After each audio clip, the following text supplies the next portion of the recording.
Here is a movie review of తప్పించుకుని తిరుగుడువాడి ధన్యుడు సుమతి. ఆహాలో స్ట్రీమ్ అవుతుంది తెలుగు మూవీ.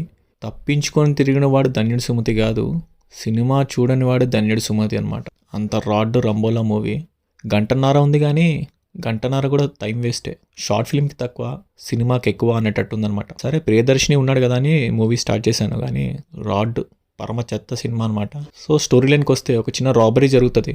ఆ రాబరీ వల్ల 4 క్యారెక్టర్స్ ఎలా కనెక్ట్ అయ్యాయి అనేది మూవీ స్టార్టింగ్ నుంచి ఎండింగ్ వరకు అసలు ఎంగేజింగ్గా ఉండదు. చాలా స్లో నరేషన్ అనిపిస్తుంది. మూవీ ఉన్నది 1.5 అవర్, కానీ 1.5 అవర్ కూడా ఎంత లాగ్ అనిపిస్తుంది అనమాట సీన్స్. మూవీలో ఏ ఒక్క క్యారెక్టర్ కూడా మనం కనెక్ట్ కాము. సో అంత వీక్ పర్ఫార్మెన్సెస్ ఉన్నాయి ఒక్కొక్కరివి. మనీ చుట్టూ ఎవాల్వ్ అవుతూ ఉంటాయి క్యారెక్టర్స్ కానీ స్టోరీ లైన్ కానీ. బట్ ఇంకోటి ఏంటంటే ప్రియదర్శిని కూడా ఈ సినిమాకి అన్వాంటెడ్ క్యారెక్టర్ అనిపించింది. అందరూ నార్మల్గా మాట్లాడుతూ ఉంటారు కానీ ప్రియదర్శిని అవుట్ ఆఫ్ కాంటెక్స్ట్లో తెలంగాణ స్లాంగ్గా యూస్ చేయడం అంత యాప్ట్ అనిపించలేదు. కానీ ఫ్యామిలీతో చూడొచ్చు అంట. Yes, no adult scenes, no bad language, చూడొచ్చు. సో ఓవరాల్గా ఒక వరస్ట్ మూవీ. నేనైతే సజెస్ట్ చేయను, నాకైతే నచ్చలేదు, మీ ఇష్టం. అండ్ ఆల్సో గైస్, అందరు వీడియో చూస్తున్నారు, ఎవరు సబ్స్క్రైబ్ చేయట్లేదు. మామ మీరు చూస్తున్నారు, సబ్స్క్రైబ్ చేస్తే నాకు హెల్ప్ అవుతుంది. నా కంటెంట్ ఎలా ఉందో మీకు నచ్చితే సబ్స్క్రైబ్ చేయండి మామ. అండ్ మరిన్ని వీడియోస్ కోసం ఫాలో మీ.